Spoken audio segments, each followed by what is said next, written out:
అంటే మెగా కాంపౌండ్‌లో అసలు ఏంటో ఈ మధ్య హిట్‌లే లేవు. అంటే ఆ చిరంజీవి గారి దగ్గర నుంచి స్టార్ట్ చేస్తే లైన్‌గా మొత్తం ఆ వారసులు ఎవరైతే ఉన్నారో మొత్తం మేనల్లులు వీళ్ళందరికీ ఎవరికీ గూడా హిట్‌లనేవి లేవు. ఎందుకంటారు అసలు ఈళ్ళకేమైంది? ఈవెన్ 'వరుణ్ తేజ్' 'మట్కా' గాని, 'గాంధీవదారి' గాని రీసెంట్‌గా వచ్చిన 'రామ్ చరణ్' మూవీ అన్నీ ఫ్లాప్ అయితున్నాయి. వీళ్ళకి హిట్ అనేది ఎప్పుడొస్తుందంటారు? అంటే వీళ్ళ టైం బాలేదంటారా జాతక ప్రకారం ఏమన్నా?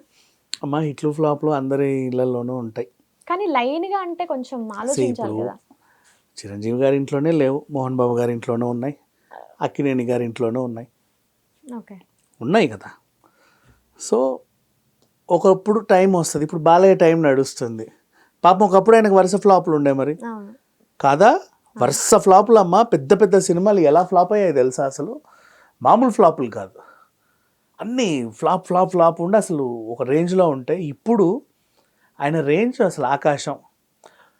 వెంకటేష్ గారికి కూడా ఒక సీజన్ మొత్తం ఫ్లాప్స్ ఉండే. ఇప్పుడు ఆయన రేంజ్ మారిపోయింది రీసెంట్ డేస్ నుంచి.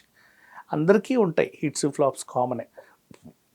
నాగార్జున గారికి అయితే వరుస ఫ్లాపులు వస్తున్నాయి.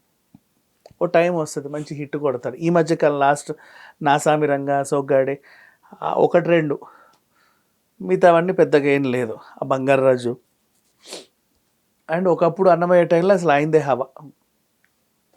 ఉంటాయి హిట్స్, ఫ్లాప్స్ అనేవి అందరికీ ఉంటాయి. ఒక టైం వస్తుంది. ఆ టైం వరకు మనం వేచి చూస్తూ ఉండాలి.